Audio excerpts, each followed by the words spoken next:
This week, we are going on a trip in this jalopy right here. Yes, I'm a glutton for punishment, taking y'all along with me. I'll tell you all about it here in just a minute.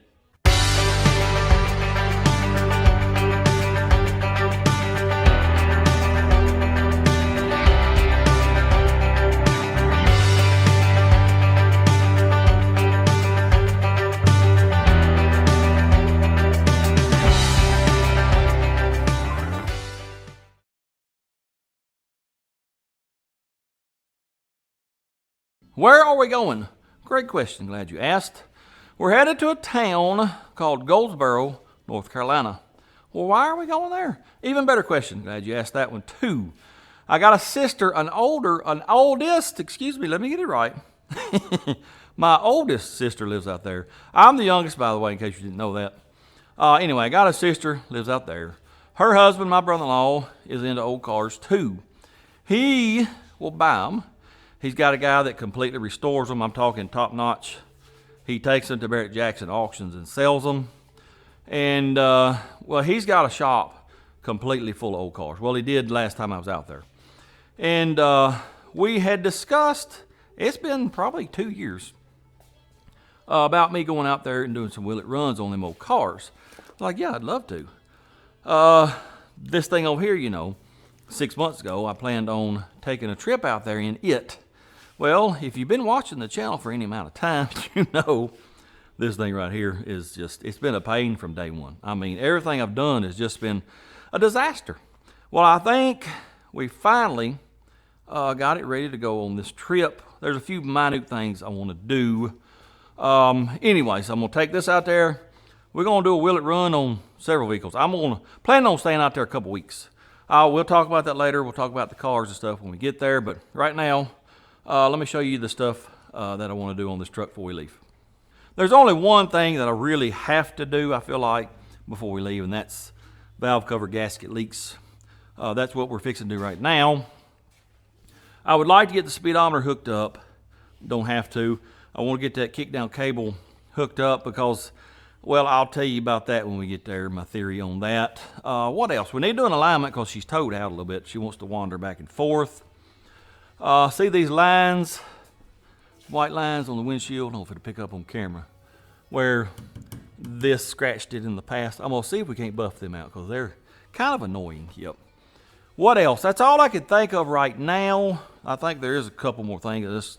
Well, my memory's about like a tree stump. So when I think of them, I'll tell you all about them. But right now, let's pull the valve covers off and see if they're straight. If they're not straight, well, let's make them straight. Valve cover is off, and well, I'll tell you what, let me just pull this here gasket off of here, and I will show you what I'm talking about. Come off. I'm going to try to get the light where it hits it. These valve cover gaskets have a ridge. That should be the sealing surface. And then, from there to the outside, there should be no oil. Well, there is oil from here all the way down, then it's puddled up, actually, right here. Let me see if I can get the light just right. Yeah, see all the shiny? That's Earl. It goes on the truck like this, passenger side. This is the rear bottom. That's where it's leaking the oil. Matter of fact, you can see some Earls right in this area here.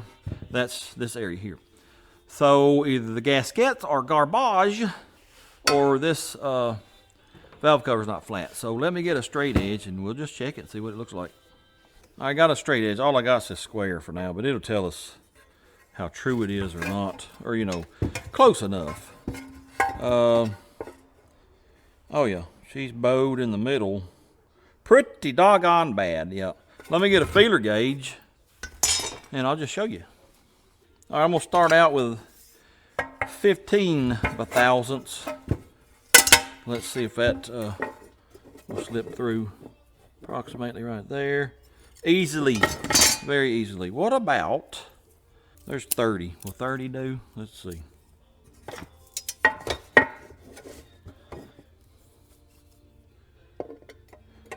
No, so 30, well, it almost does. I bet 25 will. Let me see. What about 25? Yeah, in places. Yep, right in there for sure. So we got a 25 thousandths gap. That's, quite a bit on a sealed surface. Let's check this other edge real quick, but I'd say it's pretty much the same. No? It actually ain't too bad. But this one right here is pretty doggone bad. Not sure what I'm going to do. I don't have a piece of sandpaper big enough, you know, to put it on a flat surface and sand it. And I don't have a good way to mount it on the mill and fly cut it. Let me figure out what I'm going to do here, then we'll do that. All right, here's what I come up with. I've taped some 100 grit to this table. I checked the flatness of this. It's flat enough for what we're doing. It's a lot flatter than this right here. I've marked that with red magic marker. That'll let us know when we have, you know, sanded down to this middle part that's bowed up. And all I plan on doing is going back and forth until we get her flat.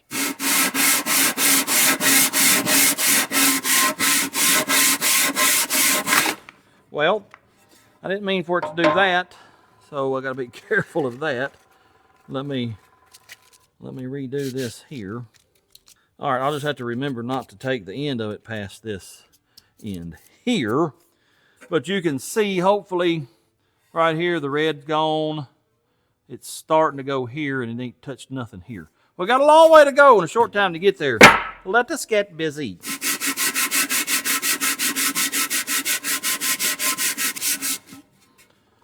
Yep, it's disappearing in the middle. We ain't quite there, but getting close. I got sand marks going this way from the factory. When those disappear and I get sand marks this way, that's when I'll know we are there for sure.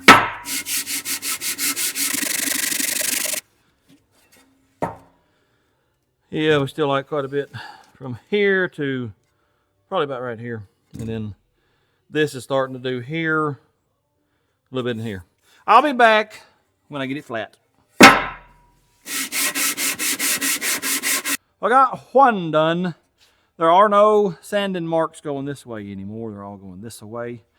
We do have some imperfections right here in the casting process, so it would take another day and a half to sand that down. It took a while to get this flat. So what I'm going to do is just put a thin layer of RTV around it and put her on, and hopefully that'll solve our oil leak there. Where's the other one? It's over there. Let me work on it and get them both put on, and we'll take her for a drive and see how it does. Got them both sanded down pretty flat. Got them installed. Just jacked her up and sprayed everything off, wiped everything off. I'm fixing to take a little trip. Well, remember, you know, I bought my racks last year. I cut the uprights in half. I still got the uprights. I didn't have no beams. Fixing to go buy some beams. We're going to put that other rack up in the garage because, yeah, as you can see, I'm running out of, well, I've done run out. I'm storing stuff in the floor now. Yeah, I can't have that. So, going to get some beams to put those racks up in the garage. It's about a 30-mile trip, round trip. Be a good test to see, you know, if we fix this valve cover leak issue. I'm not going to take y'all with me, but when I get back, we'll raise her back up and see if we got any leaks. Well, I made it back, but not without incident. No. Did y'all really think I could take a trip in this thing and, you know, it go smoothly? Absolutely not. Here's what happened. I got there fine. Nothing happened. I got loaded up, and as I was coming down this driveway, she quit on me. I was like, oh, crap. Well, went to cranking and cranking and cranking. Would not start. Looked down at the gas gauge. It was on E. I was like, no, that's not right, because when I got here, it was on an eighth of a tank. And I have run this thing down to E a bunch of times because I questioned whether that gauge is right. I think it's like maybe a quarter of a tank off. I'll tell you about that in a minute. But I've run down to E a bunch and never run out of gas. So I was like, no, there's no way. Anyway, popped the hood, and our little fuel pressure gauge there was setting on 0. I was like, well, maybe I am out of gas. There's none to pump, so I ain't got no pressure. So I borrowed a couple gallons from that guy, put it in there, still would not start. Nope.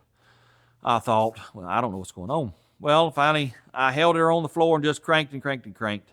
It finally fired up. And I was like, well, I guess it was flooded, because that's when it finally started firing. That's what it was acting like. It was flooded. Well, I hit the road and made it to the first gas station. But on the way there, once I got on level ground, it was showing 3/8 of a tank. So I guess I had an eighth, and then the couple of gallons he gave me brought me up to 3/8. And we didn't run out of gas, is what I'm trying to tell you. We've got fuel system issues still. Whether it flooded. Whether the fuel pump spiked and overcame the needle, or the pressure regulator didn't act right, or the carburetor is acting up, I don't know. We still got a fuel system issue. Well, matter of fact, pulling it up here on the lift, I got about halfway up and it quit. So I got out and looked at my fuel pressure gauge, setting on 0 again. I don't know. I fully expect to be sitting on the side of the road 2 or 3 times on the way out there to North Carolina. I'm still going, but I'm just planning on that. Yeah, with this, yeah. I'm a glutton for punishment. Y'all know that. Anyways, the other story about filling up the gas tank and the gauge being off. Like I said, I've run it to 0 or to empty many times and never run out of gas. I'd run to the store and go to put gas in it, and when it hit 5, 6, 7 gallons, it would click off like it was full. And you could, some vehicles, my S10, if you ain't got it in there just right, it'll click off every 2 or 3 seconds. I thought that's what was going on here, and I'll turn it this way and that way, and it wouldn't take no more. 7 gallons is all I got in it a little while ago. It's showing about 3/4 of a tank. So I guess the gauge is that far off. I don't know, or we just got a 7 to 9 gallon fuel capacity. I think what I might do, I'm going to be driving it a lot next 2 or 3 days, hoping to work the rest of the bugs out. I'm going to put me a 5-gallon can in the bed, and I'm going to drive it until it runs out of gas. I want to see when I get to E, how much further can I go? That's what I'm going to do. Anyway, let's race it up and see if maybe we've at least fixed the oil leaks. Would you believe me if I told you it's still leaking? Yep, sure is. Well, you can see right here, see them drips off of the adapter plate, drips off the cross member. This is the new leak. I have no clue where it's coming from. Now, this dipstick tube, it has always leaked a little bit. That's that right there, I think. But this cross member stuff, it's, well, I don't know if you can see up in there or not. Let me move the light real quick. Coming off that motor mount right there, it's Earl dripping off it. Yep. And it's not valve cover gaskets anymore. There's nothing on the head up here. There's nothing on the valve cover gasket. About the only thing left is the head gasket itself. I may retorque them, but other than that, I ain't got a clue. Well, what gets me is this new leak on the cross member. That just started when we put this motor in the last time. I ain't got a clue. From this day forward, this truck will be a leaker because I've done all I can do. Phooey on it. Yep. I'm going to let her back down. I may work on the speedometer cable for a little while. If I get anything accomplished on that, I'll be back and show you. Well, I've been working on the speedometer for a little while. The issue was the cable had broke up in this sheath about that far. Well, I couldn't grab it to pull it out, so I had to go up top, take the dash apart, and grab it from up there and pull it through. Then I had new cable. That's what this is right here. Chevrolet and Ford use the same size cable.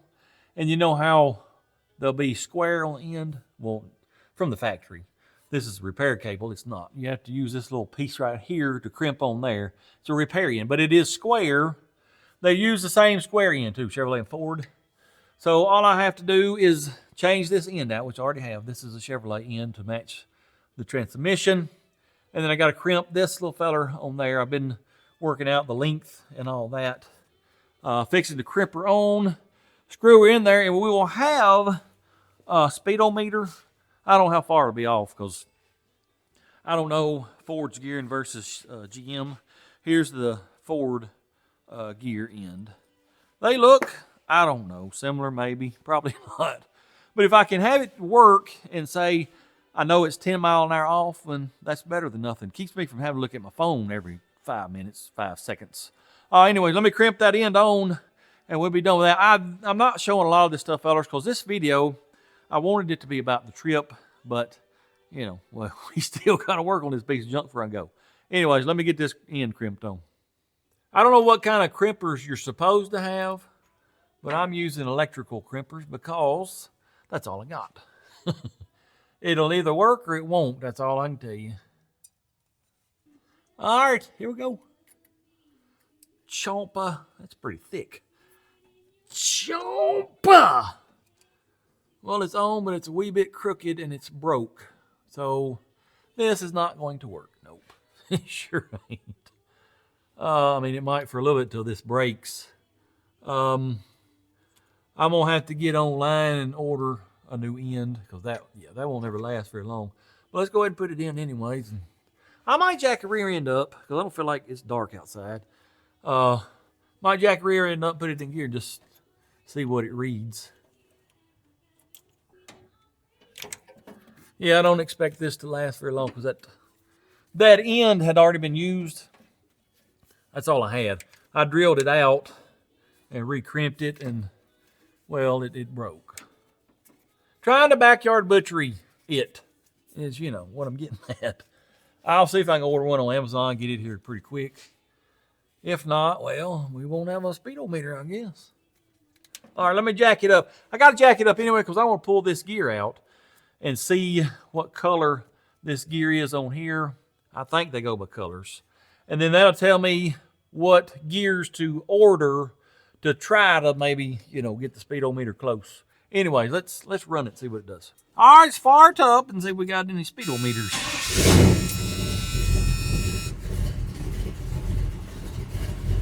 Oh yeah, look at there. We got us a speedometer now.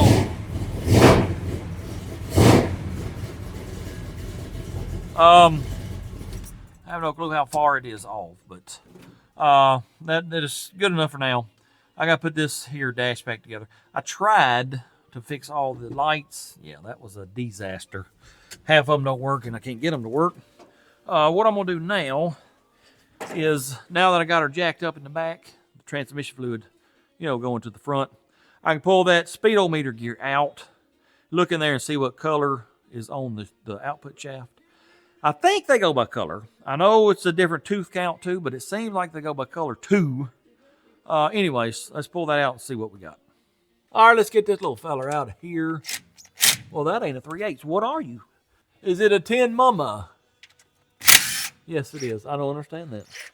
I didn't know they used metric stuff on the older transmissions, but I guess they did. All right, let's pull her out. I'm gonna put this rag right here just in case some drips out. Nope, it did not drip out. That is a red gear. Now I need to look in there and see what we got. I may be completely wrong. I don't remember. Y'all know I got the memory of a tree stump. Anyway, let me let her down and look in there. Going down. Can I see it? Oh, yeah. That is, I was going to say red, but I think that's the transmission fluid. It's like a yellow or tan color. Yep. So let me do some research on that. I wish I could count the teeth on it. It's got holes that you're supposed to count, but I can't see them unless, I pull the transmission apart, and I'm not doing that. Anyways, let me do some research on that and see what I can do. You buy different tooth gears here, and that'll speed up or slow down your speedometer and make it right. It may be close enough now. We'll take it down the road tomorrow. But anyways, let me put that back in there, and I think we'll be done for the night. Well, we got 2 more things fixed today. Valve cover leaks are no more. We have a speedometer working, but this end down here is probably going to break. I will look on Amazon when I get in the house, order a few of them. Hopefully we can get them in a couple of days, and I'll probably go ahead and change this end out. Then we'll have a speedometer. Oh, yeah. Well, look at here, though. We do have a leak, but that's all it has leaked in, I don't know, a couple of hours. That's not bad. I can live with that. I want to fix it. And about the only thing left is a head gasket. So maybe tomorrow I might retorque them. I don't know. We'll just have to wait and see. There's a few other things I want to do tomorrow. I got a list in the house. We'll bring it out here, and we'll just start doing it tomorrow. Speaking of tomorrow, that's when I'll see y'all again. Let me show y'all this real quickly, what I got in the mail a couple weeks ago. One of these Evolution saws. It's got the metal blade like this. Remember, I bought one over there for that chop saw, and we dulled it pretty quickly. One of y'all sent me this. Fellers, y'all don't need to be spending this kind of money on me. These things are not cheap. No, sir. It is from Chad and Amber Hankins. It says, from 2 of your viewers, we have bought this saw and it's worth it. Wanted to help support your channel. Hope it makes your builds easier. It guarantee it'll make my builds easier, but y'all don't need to be spending this kind of money on me. Absolutely not. No, sir. I do appreciate that a lot, though. Yep, that is awesome. That's going to help out a bunch. There's the next day, and well, I did a little calculating on our speedo gears last night. If I have the 8-tooth drive gear, which I think I do, going by the colors online, that can get confusing because you got aftermarket gears, a whole bunch. Stock, I think there were 4 different gears. They were different colors, like I thought. But then aftermarket come in, you know, they've added a whole bunch more. Gets confusing. But if that's a stock gear, stock color, it's 8-tooth. The drive on the output shaft. The driven was red, which is 21 teeth. Well, they have calculators online to go by rear gear, tire size, and drive and driven gear. We are 1 tooth off on the driven gear of being what we need according to our tire size and rear gear. So the speedometer, it should be pretty close. That's awesome. We will take this to Ireland here in a little while because I ordered, well, it's a whole speedometer repair kit. It has one of those ends that we crimped on last night. We'll take this and see how the speedometer does after a while. But right now, let's do some little knick-knack bull crap. I actually made a list on the board over here. Let me turn this radio down. Anyway, this is what we got to do. Actually, some of that we have already done. So let me get a pen real quick and we'll mark them out. We have fixed the valve cover leak. What else? Speedometer, pretty much. And that's pretty much it. What I want to do, those white marks on windshield to show you, I want to get rid of them. We need to do an overflow tank for the radiator. That's going to be pretty simple. Just a container, stick a hose down in it, and you're done. Need to set the toe on the front end. Rear shocks. Let me tell you about that real quick. This, you know, I put those air shocks on it a while back. They ain't all that great. No. When I hit a bump, they just bounce and bounce. I've got a set of shocks over here on the rack, the little short ones we had on the back of the old Forte. If I can get them mounted back here, I'm going to do that to keep this thing from bouncing. Because, you know, we're going to have a lot of tools loaded up in here when we head to North Carolina. That's going to make it even worse. So, that's one of the things I would like to try to do today. Let us start with, let's see if we can't find us a radiator overflow tank. I have found the container we're going to use for the overflow tank on the radiator. One of my carb cleaner bottles. I got plenty of these laying around empty. I thought, well, let's just use that. There's nothing in it. So, well, wait a minute. There is a little bit. Let me empty it. Then I'm going to drill a hole in the top. I'm using 5/16 hose because that's what the radiator overflow is. We'll drill us a hole big enough to stick the hose down in here. I might poke a hole up here because, you know, you need air to be able to get in and out. And then that'll be it. I'll mount it to the front of the radiator support. Somehow, I don't know. But I got to get this empty first because I don't want to die.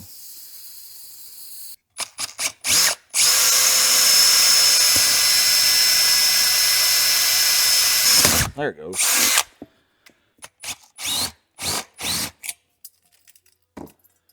Do it fit? Oh yeah, that's just about perfect. Let me get that little stuff out of there. I've always wondered what's inside of these. I guess it's just a tube. It maybe goes to the bottom.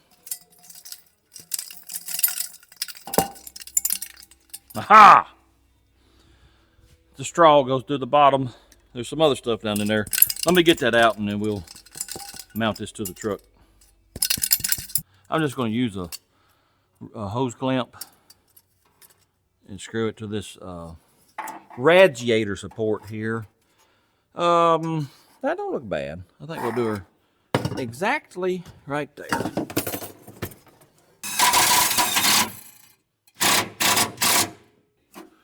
All right, it's mounted. Let me get me some hose and I'll show you what it looks like. We now have a brake parts cleaner overflow tank for the radiator. Oh yeah, looks pretty neat. I even left a little red straw on it. That should work just fine. I topped the radiator off. I poured a little bit in here to help it out. Well, I'll tell you what, let's go mark that off right now. Yeah. I make these lists and then I forget to mark stuff off. Yep. Y'all gonna have to start reminding me to do that. Rad overflow tank is gone. I forgot one thing. I want to try to hook this up because I got some theories on that kick down cable. Well, matter of fact, let me at least look at it. And if it looks like it might be fairly simple to hook it up, I will. If not, we'll skip over it for now. Well, the Ford throttle bracket is right in the way of this here bracket. The Ford throttle cable will not fit this bracket, so I can't use the whole bracket, we'll get rid of that one. So phooey on that for now. We might come back to it. I've still got, 4 days before I'm leaving on the trip. We might come back to that after I get everything else done. Yeah. Right now, let's see if we can't give her a little bit of a toe adjustment. I got my little toe checker here. This little apparatus here. Goes from one tire over to the other. Spring loaded here, and you got your little gauge here. Set it on 0 once you get this set. Chains have to be barely touching the ground. Then you roll her forward, and you come back and look at this gauge. This is in, this is out. I have to roll it forward. This will go down, and then you stop when these chains are barely touching the ground on the back side. Hereth we go. What do we have? Well, I can't get it to roll. Come on, man. Did I leave it in gear? I did. I'll be right back. Come on, man. All right, let's roll it forwards till those chains, come down and go start back up till the chains are just barely touching the ground.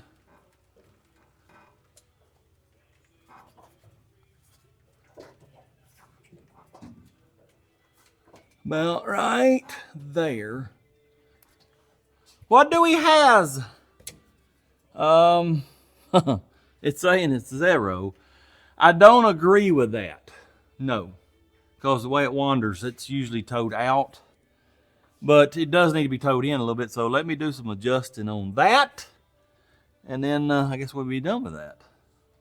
After lots of struggling with the adjuster over trying to get it to break free, we now have approximately exactly 3/16 of an inch of tow in. Let's take her down the road and we'll check a speedometer and we'll see if she drives any better. It appears that 70 mile an hour is actually 54, 55. So we're 15 mile an hour off. Also, I just realized that the stupid gas gauge has quit working, so I got to pull the dash back apart. The alignment has helped it. It was pulling to the right real bad. That's a lot better, and I don't think it's wandering anymore. I've never had tow make one pull though. That's weird. Anyways, let me get to Ireland, get our parts, and we'll head back to the shop. Well, we know now that we're 15 mile an hour off. I'm gonna do some more math. That don't make any sense because according to the math and the calculators online, it should be a lot closer than 15 mile an hour. I read that there's supposed to be a standard in the U.S. that the automakers adopted, 1,000 RPM. And the M in RPM is miles in this case instead of minutes. That's supposed to be the standard that your speedometer is calibrated to, but either Ford didn't get the memo on that or something else is off. I may buy another gear or two, depending on how much they are, see if we can get her a little closer. Ain't no big deal if we don't. But anyway, it does drive a little better. It ain't pulling to the right as bad. That's weird because I've never had tow cause one to pull. Anyway, that's a lot better. What are we doing now? I'm gonna let her cool down for a while. I'm gonna go eat me some lunch, and I think I'll pull the valve covers and let's retorque the heads. Probably won't show that. And then what else? I don't know. Let's get over here, look at the board. What else do I have to do? Let me mark some stuff off. We set the tow. I guess that's it. Well, we finished the speedometer. I'm gonna do head bolts next, and then I might go working on the rear shocks. Anyways, I'll be back in a little while. Well, I noticed on the way back from Ireland that the gas gauge had quit working, so I guess when I took it apart last night, I messed it up. Got that working. It's got that old garbage printed circuit stuff like the dang old Dodge has got. And well, I cleaned that stuff up and got it working again. And remember me telling you the dash lights, I tried to get them working. Well, they're working. You just can't see them. Well, Ford put these little blue covers over the lights. And, well, you take them off and throw them in the garbage over there. And hopefully, we will be able to see the gauges. Which one is it? All you got to do is take all this stuff loose here and pull them covers off, throw them away. And that should take care of the brightness of the lights. Anyway, let me get this done and get it put back in, and then, I don't know, we'll do something else on it. Y'all watch this right here. Cup plow. Oh, yeah. I can see him just fine now. Before at night, no, sir, you couldn't see nothing. That is the Mucho Vetero.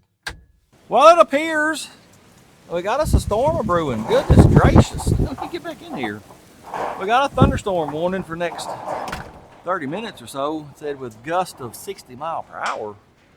That needs to go on. I don't like it. No, sir. Anyway, I checked the torque alerts on head bolts. They're just fine, yeah. Where this new leak is coming from, I don't have a clue. I might investigate it here in a little while.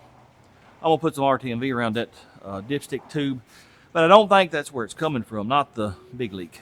Also been looking at the air shocks. Well, let me show you my little shocks I was going to put on there. These came off the old Forte, and they did pretty good. You know, we had them on there before we went to the coilovers. I was going to put them on there to keep it from bouncing, because, well, you see she just keeps on bouncing. They're not very good shocks, but they are rated to 150 PSIs, and it claims that it can help you carry 1,200 pounds more of load. I do not believe that at all. Nope. They were sitting on 60 pounds though, so it's got a little leak because I had them pumped up to, I don't know, 90 or 100. It's got a minute leak. Well, hook this fella here up. It'll only do a max of 120, so that's what I pumped it up to. Just unplugging it from the, what you call that? The thing where you put your air in. It'll drop 5 pounds. It's not a very big volume. This here pumped it to 120 pounds in just 10 seconds. But it did raise it up about 5/8 of an inch here. That's gonna help us out. I'm not gonna worry about them shocks because all our heavy stuff I'm gonna put in the front. Some of it I may put in the cab. Put the load on the front end here. I'm mostly worried. I don't think we're gonna hit here. No, because you know I professionally rolled that lip right there. I'm more worried about them shocks bottoming out, you know, because they're a little too short. But I think we'll be okay. We're gonna give her the old try anyways. What am I going to do now? Well, I'll tell you what we're going to do. Let's mark some of this stuff off. I'm not going to do the shocks. Head bolts are okay. I don't have anything to buff this out with. I might go to town here in a little while, get a little buffer. It goes in a drill or on a grinder or something. Fix it to rain so I ain't going to wash it. I might work on that here in a little while. And firstly, though, I think, let me investigate that oil leak. If I find anything, I'll let you know. If not, well, I don't know. We'll work on something else. I found it! I found it!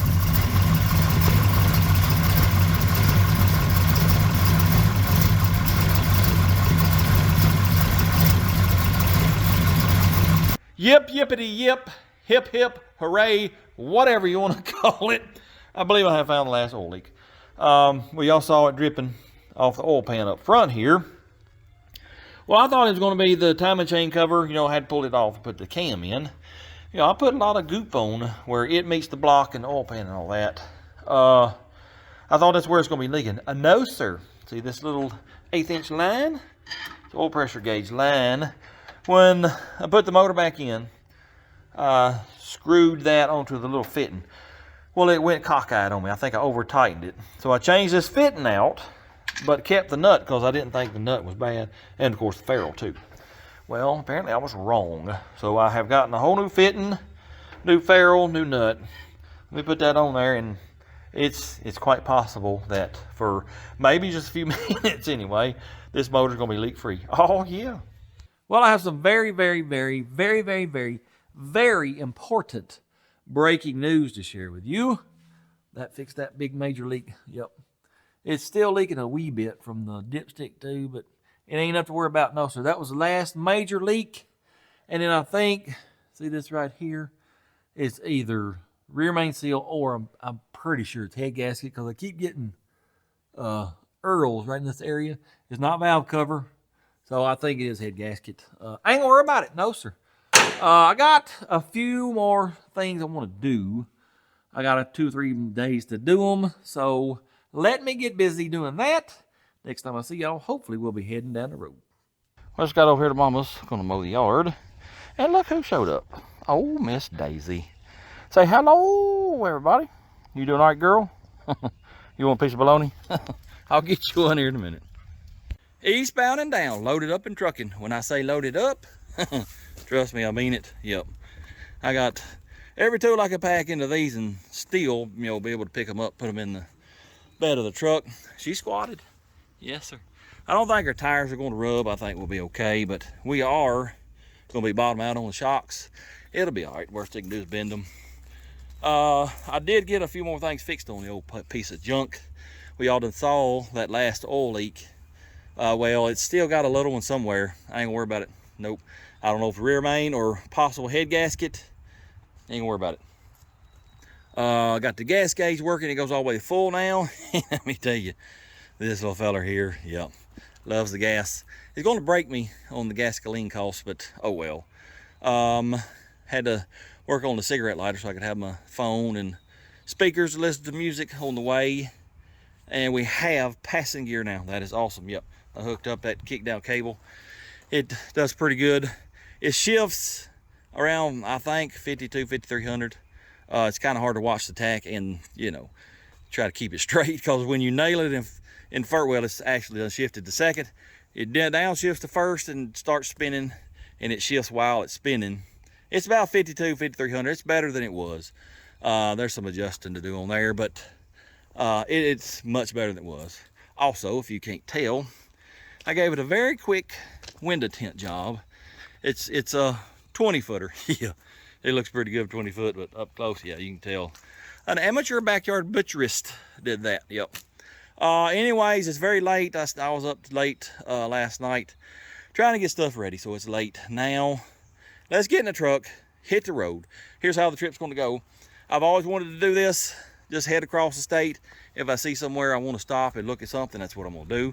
So that's what we're gonna do. I will video it along the way, take y'all with me. It's gonna be a 2-day trip. Google Maps says it's gonna be 14 hours, or a little over 14 hours. I'm not spending 14 hours in one day in this truck, no. I'm gonna try to make it other side of Knoxville, then we'll stop and stay the night and head on out tomorrow morning. Anyways, let's get in the truck, head on down the road.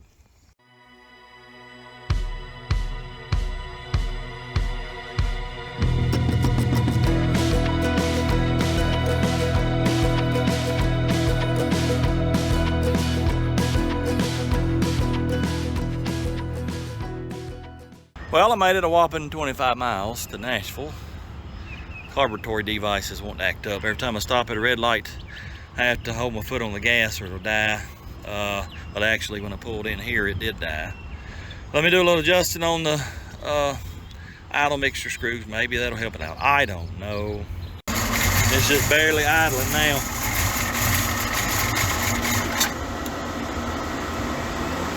What's the fuel pressure? Fuel pressure is on 5.5. That's not bad. That's not the issue. Let me work on this a little bit. Maybe we can get her just a wee bit better. Well, I adjusted all of the idle screws. This has got the 4-corner idle. Adjusted all of them. It's doing better right now. Let us hit the road and keep on trucking. Well, I made it about 100 feet. right over there, please, to get out on the main road. It died. Yep. I lowered the float level and seemed to do okay, and then all of a sudden, gas just dumping into the carb again. We're at not quite 6 psi. I'm gonna drop that down because who knows, that gauge may be way off. I'm gonna drop that down a pound or so. Let's see how it does. Do not adjust your TV or phone screens. Yes, we're back in the shop. Yeah, I just said fully on it. I'm not dealing with this for 600 miles. Absolutely not. Every stoplight, every stop sign, it'll die. I have to keep my foot in it just to keep it alive. Of cruising speed. It wants to buck and jump to carry on because it's, just flooding out too bad. And I'm done with it. This carb is going off of this motor. It's been nothing but trouble since I put it on.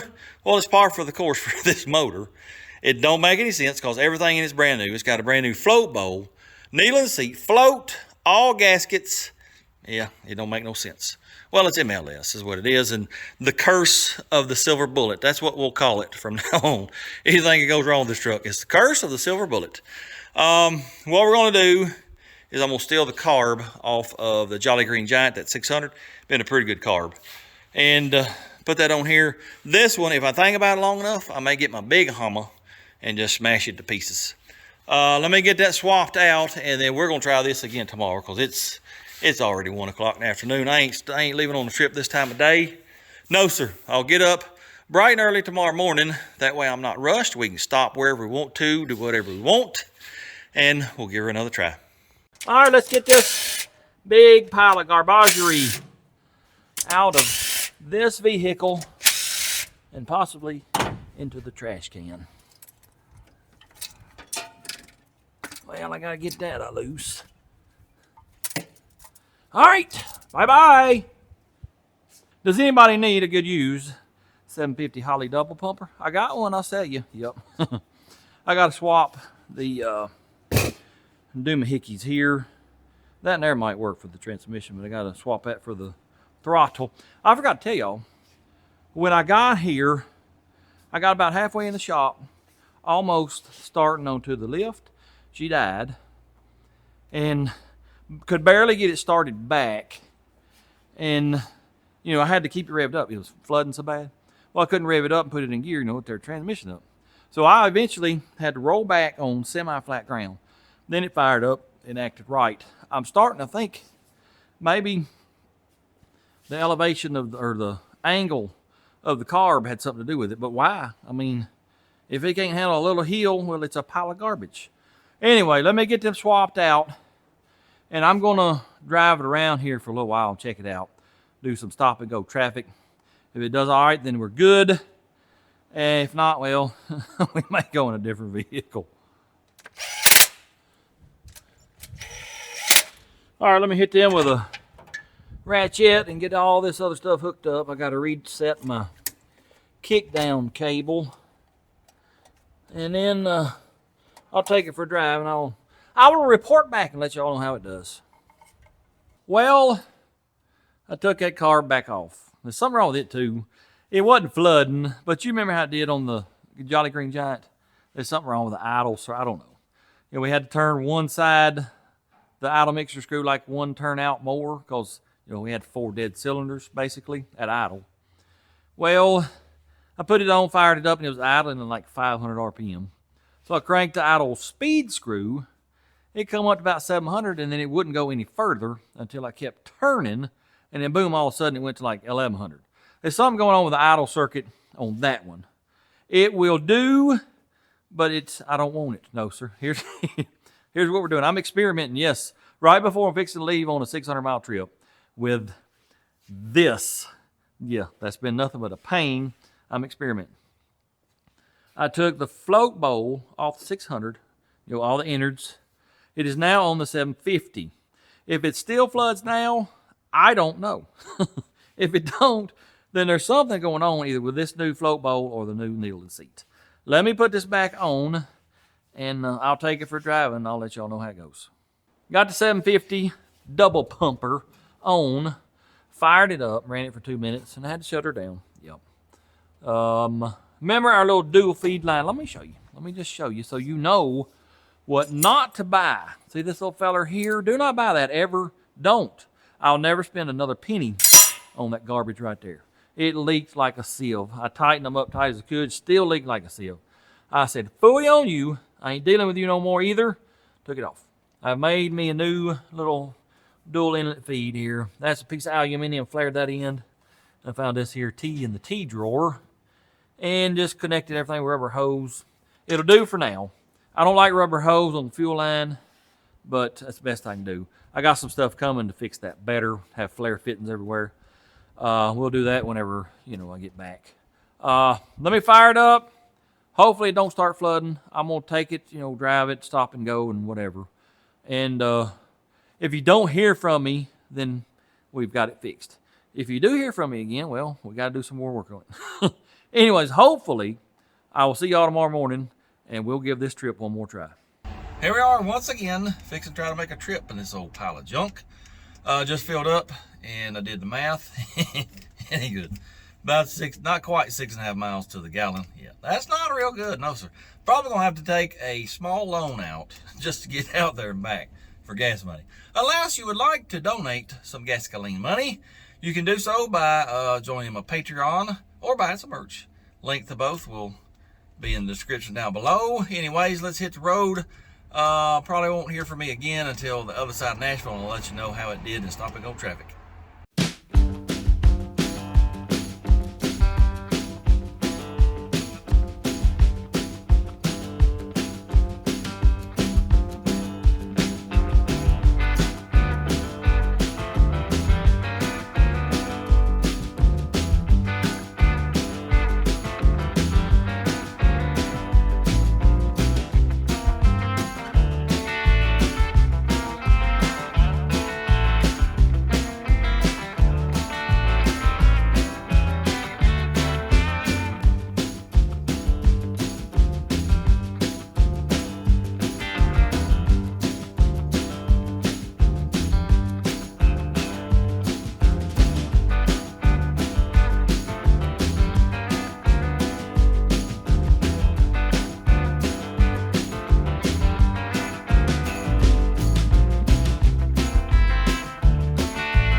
I think I'm in Baxter, Tennessee. It's outside of Cookville somewhere. I just stopped at this Love's here to fill up. I'm sitting here doing my mileage. We got, if my miles are right, I can't figure out Google Maps, but if my miles are right, we've been about 100 miles, and I'm getting almost 11 miles to the gallon. So I guess until I fixed that carb yesterday, I guess it was just dumping fuel in like crazy, because we've almost doubled our fuel mileage. That's pretty awesome. Anyway, we're about, I don't know, 15 miles away from the first stop that I wanted to stop at. I'm gonna find me somewhere to eat, then we'll head on there. So I reckon I'll see y'all then.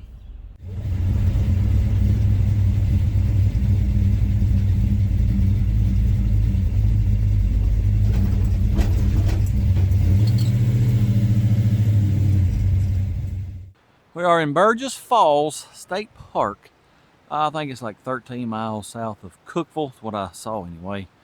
And whilst I was doing my mapping out, you know, because I was going the back roads basically instead of the interstates, I just wanted to see what was along the way. And I saw this, I was like, I'll tell you what, we'll stop there. And this is the first thing I saw pulling in. Of course, you can't walk across it, but it looks like it's an old dam. It is definitely log jammed. Goodness gracious, look at the logs. I wish we could walk out there.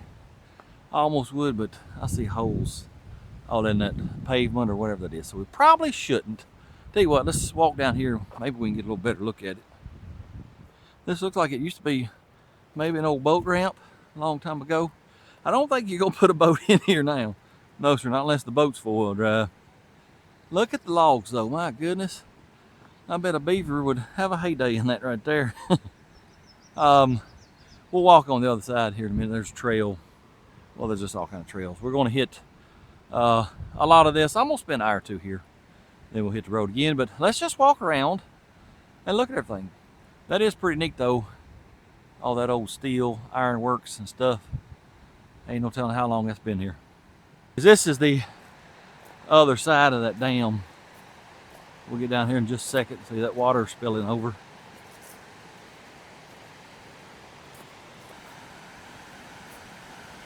Here's the other side of the dam. Water just spilling over. That sure is pretty.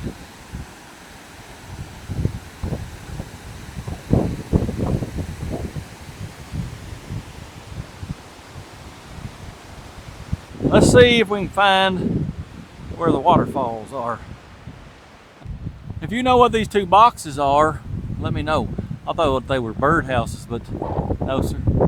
It's just two boards up inside there. I don't know what that is. And they're the same way.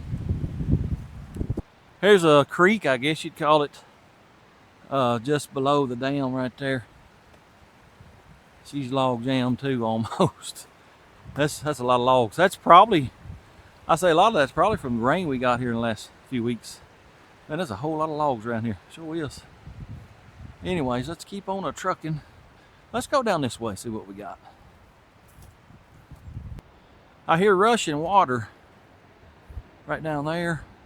That may be a fall. Trying to figure out how to get to it. There's a trail keeps going. Let's go on down this way. See if we can get to that, whatever it is. I tell y'all what, trail walking is not for old fat people with bad knees. Woo-wee. Definitely getting a workout today. Yes, sir, that is a fall. You can't get no further than this here. Let me go back up, go around, we'll go to the bottom of the falls. Oh, yeah. Well, here's what was making the noise. It ain't a falls, but it just cascades on down. That sure is pretty, ain't it? Man, what would you do if you lived right next to this? My goodness. I'd never get anything done. Absolutely beautiful. Let's walk on down through here a little bit, see what we got.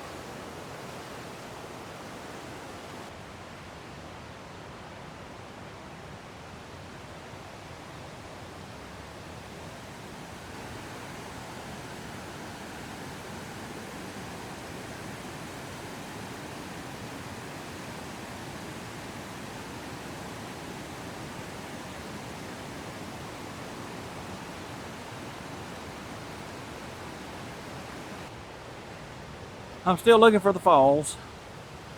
We'll find them here in a little bit, I hope.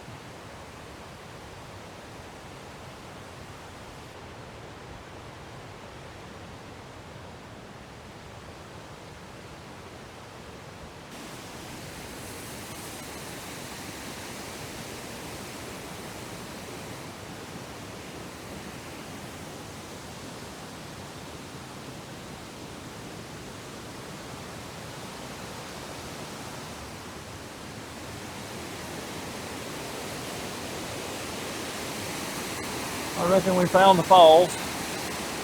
Looks like they used to have a swinging bridge, but that ain't been in operation in a long time, I don't think. Well, so it looks pretty bad.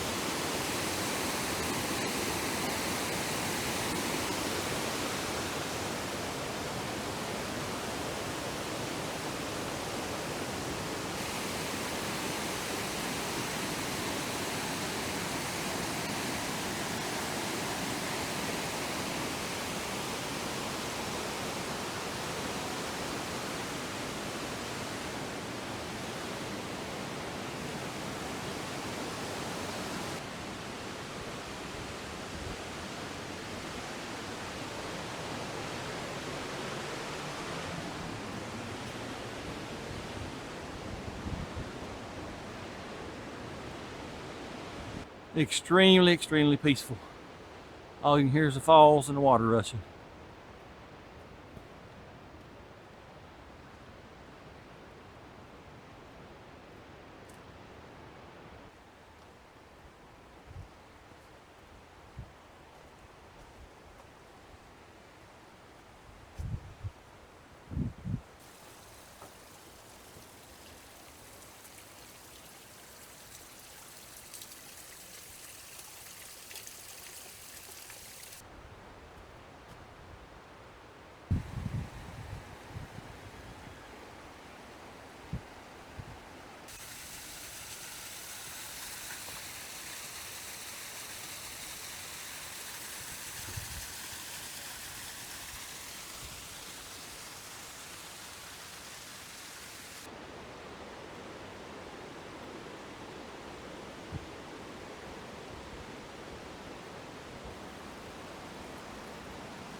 This is where it gets rough. We're going uphill now. Whew. Goodness gracious alive. Tell me again why I stopped here.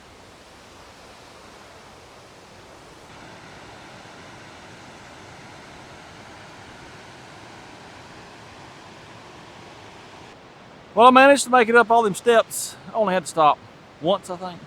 Rough on a fat boy with bad knees. But what you see behind me is what they call the Middle Falls. The first one was called First Falls. And this one's called Middle Falls. And then Burgess Falls. It's on around the bend a little bit. I forgot to tell y'all about the truck, how it did all the way here. Did great through Nashville stop and go traffic. I got probably halfway through Lebanon, Tennessee. Taking off from a red light, I went about 500 feet and it's just like somebody cut the ignition off. She just died. It took a little bit to get it started, but once it started, it was just fine. I don't know, it's what I called it the other day, the curse of the silver bullet. That's what it is. Anyways, let's go on around here and see the main fall. Well, here's something odd. I ain't seen a rabbit, a squirrel, bird, deer, nothing. Way back off here in the woods. Well, I heard one bird. Oh, there goes another one. I guess it's because there's so many humans down through this trail. They sort of stay away from it. It would be neat to see a deer or something, though.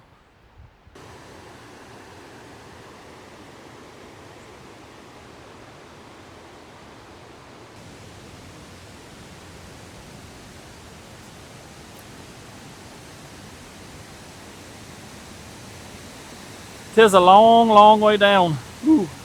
That'd hurt if you fell. Sure it would. I think this is the top of Burgess Falls. This right there. Let's walk over there and take a gander at it. Here's the top of Burgess Falls. I think there's an overlook right over here somewhere. Let's head up there and see what it looks like from the top. This is the very top overlooking Burgess Falls. I'll tell you it is. Man, it's pretty.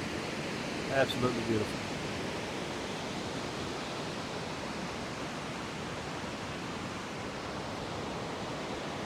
Kayakers down yonder. It'd be nice if I had time to do that. You can go right up to the falls. That'd be pretty neat. Sure would. Well, we made it to the top. Oh, well, I guess actually this would be the bottom. Yep. Man, that's pretty. What do you think about having a shop on top of that cliff over there? I wouldn't get nothing done. Sure would. Anyways, I'm gonna head back to the truck, and I guess I'll see y'all on the next stop. Well, in true MLS fashion, I can't get in my truck. What in the world? I have tested this lock a bunch of times. It won't unlock.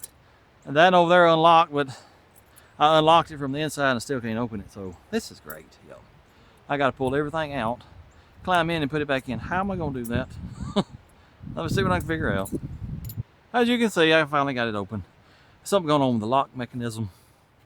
It's hard to do. And well, it gets hung up sometimes, but if you open it with this handle, it fixes it some kind of way. I don't know. Anyway, let's get in this thing and head on down the road.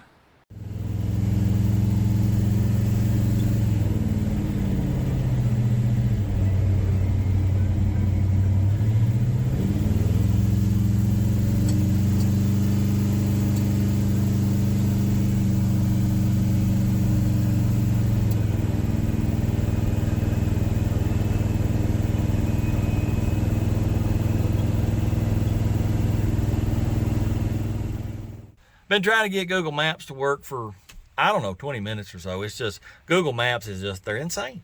Anyway, I left from where it was because it kept saying I had no signal and just started driving. Well, I pulled into this church parking lot to fool with it. Finally got it to act right. Well, watch this. That's all we got, fellas. Last couple of times I started it, it drug a little bit. Well, now she won't even turn over. So I'm stuck until I figure out what's going on. If I got a dead battery, well, I guess I'll be hoofing it. Yep. Well, I see what the problem is. Ain't got no belt. No, so it's a Bluetooth alternator. Yep, sure is. Power steering belt is very, very loose too. Why? I don't know. That's just about as far as it's going to go to. That's at least my concern right now. Without an alternator, can't do nothing. It won't even turn over. I do have my jump start battery. I don't know if it would run off of that or not. Let me hook it up and see what it does. Well, I got it hooked up and went around there to hit the key, and the clamp broke. Yeah, sure did. Let me get my old trusty vice grips out, clamp that to that, and see if it'll start. Well, it fired up. We are running off the jump pack. I almost didn't bring that thing. If I didn't, I'd be sitting here. This fella here in front of me, he's from around here. He said Napa's about 4 or 5 miles down the road, so I'm gonna follow him to it. Hopefully we can get a belt and an extra belt and figure out why it slung it off, because I really don't know why. Well, I made a stop into Ireland. I got me a belt. I don't know if it's gonna fit or not. We'll see here in just a minute. I can't remember if it was a 32 or a 36. Let's get it on there and see if it'll fit. Well, as you can see, I'm just a wee bit short on the belt. Let me go in here and get a different one. Well, I think I finally found a belt. And just in case this ever happens to me again, I'm gonna put it on video what size it is. It's a 7390, it's a 39-inch belt. Or a 15390, that's what's on the belt there. I think it's gonna work. I tightened up the power steering belt too. I bought an extra alternator belt because I'm probably gonna throw it again. I don't know why, because they're lined up. The only thing I can think of is it may be a little too big for the crank pulley. I ain't sure. That may be what's doing it. Anyway, let me fire it up, take the jump pack off, and I'll check it with a meter and make sure it's charging. Well, as you can hear, it's running. It wouldn't start. My little jump pack, I didn't drive maybe 5 miles on it, but that was enough to run it down and it wouldn't start again. So I had to go in O'Reilly's and borrow their little jump starter. We got it fired up.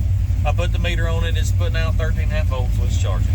Bought an extra belt. I think I already told y'all that. Anyways, I was headed to Ozone Falls next, and then all this happened. Well, Ozone Falls is already closed. So I think I'm just going to head on to Goldsboro, North Carolina. We'll drive till it gets dark. Wherever I'm at, that's where I'm going to stop and get a hotel for the night. So probably, if I don't see y'all then, I'll see y'all tomorrow. I'm on 62 East, I don't know where, somewhere in Tennessee. And it's the hilliest and curviest road I've ever encountered in my entire life. I'm wore out just from driving it. Good gracious alive. And we still got 450 miles to go. I ain't sure we're gonna make it tomorrow. Goodness gracious. There's more of these curvy roads I was telling you about. This would be fun in a sports car, but not an 81 F100. Absolutely not.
Well, we are heading through Knoxville, Tennessee now, and I'm telling you, it's beating me half to death.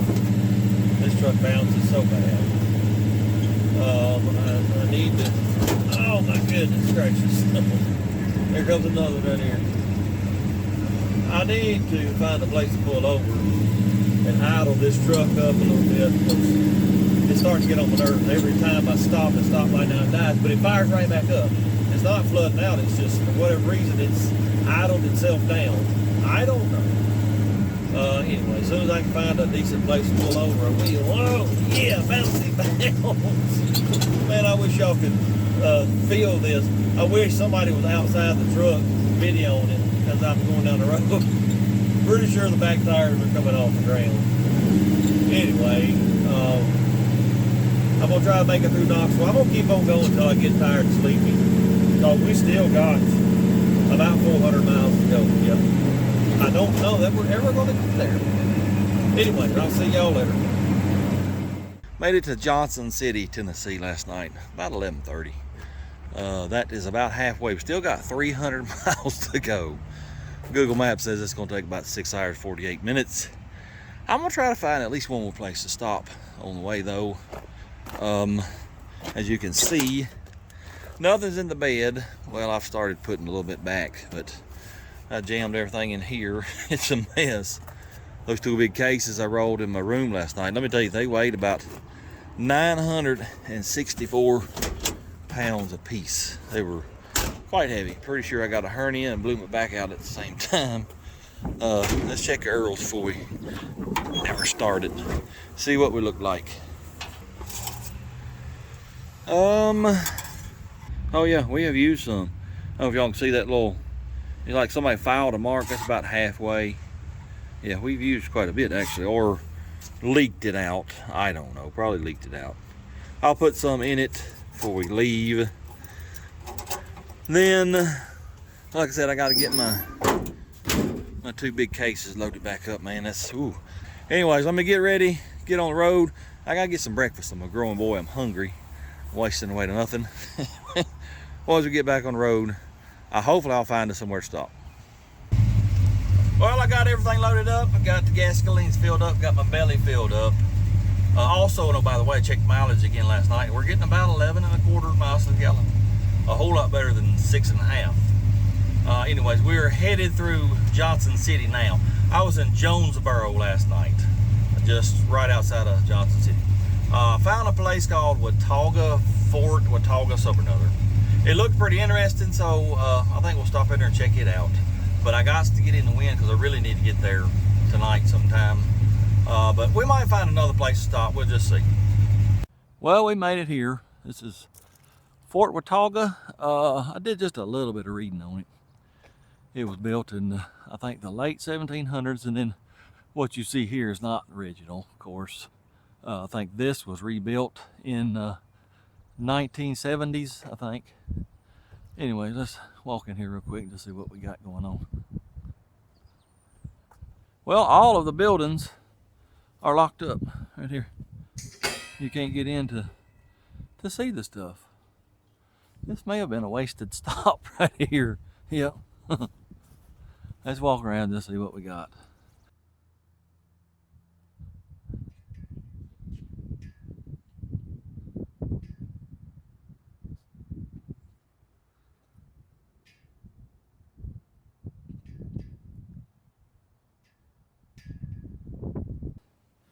Well, this is pretty much it, and all the little buildings, well, they're locked up. You can't walk in to see any of the stuff, so I reckon this was sort of a wasted stop. Let's hit the road, see if we can't find somewhere else. I'm hoping we can find, I guess this is like a little theater. I'm hoping we can find another falls or something like that. That was pretty neat yesterday. Anyways, let me get on my phone and see what I can find. I'm headed to Crab Orchard Falls, I think's the name of it. Way up here in the mountains. Still got Dollar Gentrals, yep. I got so much video footage, I don't know what to do with it, because it's everything around here. It's absolutely gorgeous. I'm gonna try to pick the best to show y'all, but anyway, let's head on down the road to Crab Orchard Falls and see what they got there.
believe this may be some of the flooded areas that I believe it was Hurricane Helene hit. I haven't seen a whole lot of damage, but I've seen some. Yeah, it was pretty bad, sure was.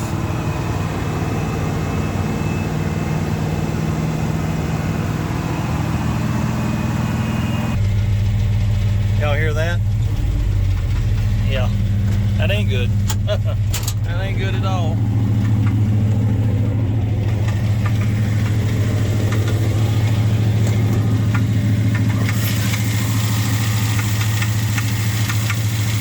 Good at all, fellas.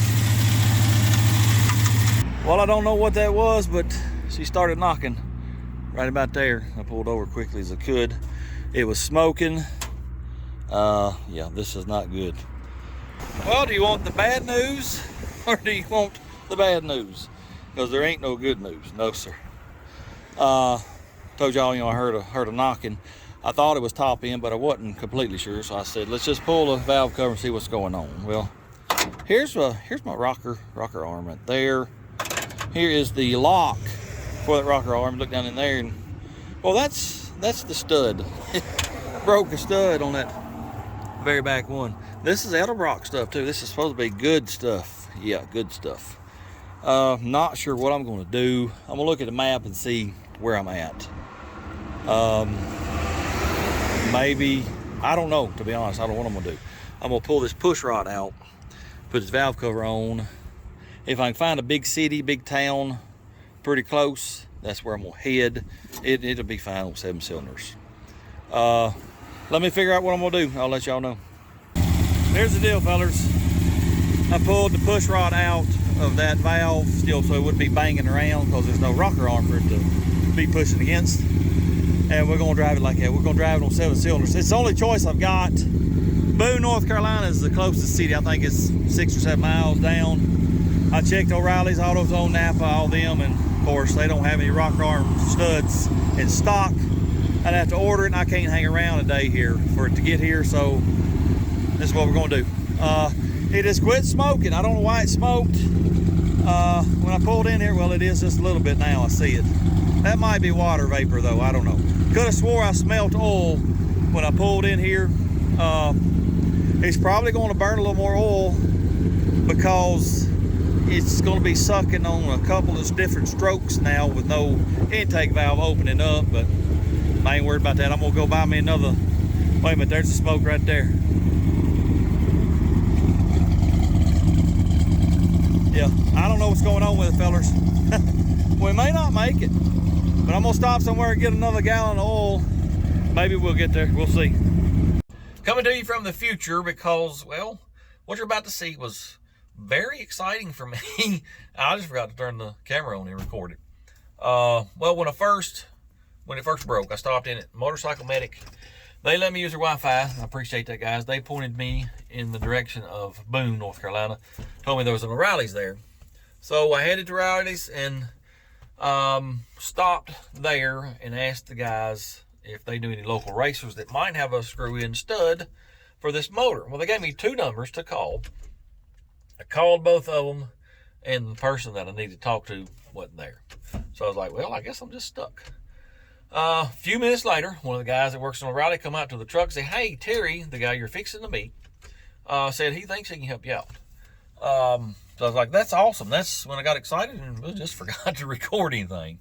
But what I'm bringing that up for is I would like to thank the guys at O'Reilly's in Boone, North Carolina. Y'all are awesome. Y'all are the ones that got the ball rolling for what y'all are about to see. Appreciate that. Also, I was going to do a small burnout for them, but I forgot I had 400 pounds of weight in the back. And, I just give it a half throttle blip. It didn't spin the tires. It grabbed and went hooked and booked, if you will. So I looked kind of dumb when it didn't do a burnout, but oh well. Anyways, what you're about to see, very awesome. Well, as you can see, the hood is shut. She's ready to go. All because of this fella right here, Terry Wolf, Locals Garage. He's a Ford guy. He gave me, he won't take a dime. He gave me a whole set of screw-in rocker studs and then helped me put them in. I run the valves because some of them were getting a little loud. Run the valves, tighten them up. It sounds good. The smoking has quit. I figured it would. I was a little worried about that.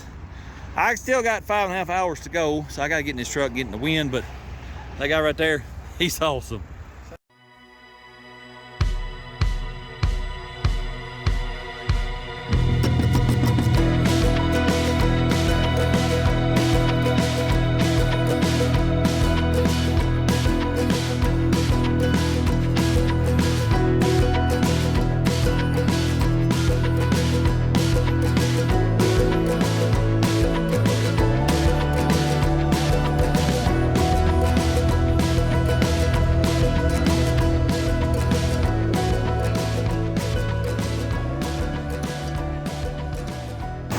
I don't know if y'all can hear me or not, but I got about an hour and a half to go, 80 miles or so.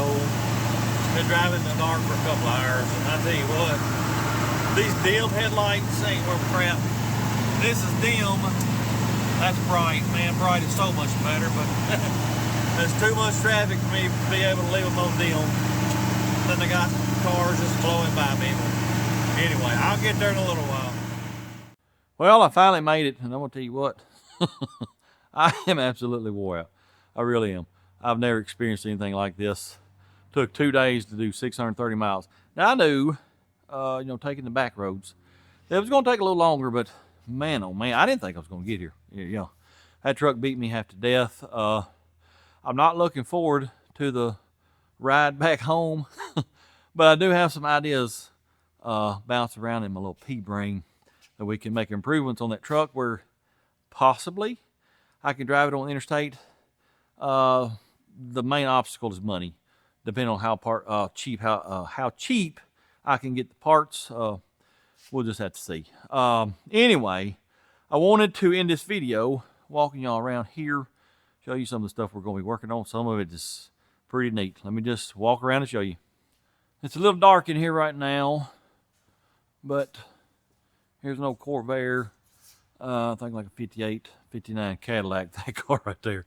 I love that car, sure do. Here's an old V8 Jeep we might work on. This right here, oh yeah, you're looking at a 69. He says it's not a Mach 1, I say it is. I'm not a Ford guy, but my brother had one that looked just like that, but it was maroon. I'm gonna run some numbers on it and see, but I'm calling it a Mach 1. Anyway, we got old Model A, another Scout. I don't know, he said he's got a whole bunch out back. We'll walk through them first video we start working on this old stuff, but I'm really looking forward to this. And he's got so many that I told him, I said, I can come back again in a few months and we'll do some more. He said, I'm fine with that. So be looking for that in the future. Once again, I'd like to thank Motorcycle Medic there right before Boone, North Carolina. Appreciate y'all letting me use your Wi-Fi trying to find parts. The guys at O'Reilly in Boone, North Carolina, you guys are awesome. You put me in touch with Terry Wolf. You, sir, are the MVP of this video. You sure are. You not only gave me the parts, you wouldn't take no money, you helped me fix the truck. That's just awesome. That's car guys. That's what it is. Anyway, I'm really looking forward to working on this stuff. This is a lot nicer than what I'm used to. So I'm not real sure how to act right now, but I am looking forward to it. So y'all look forward to it too. Anyways, appreciate you watching. Hope you enjoyed it. If you don't mind, hit that like, comment, subscribe, share it with your friends. And until next time, go pull a truck out of a field, fix it up, and try to drive it 630 miles. Blur, blur.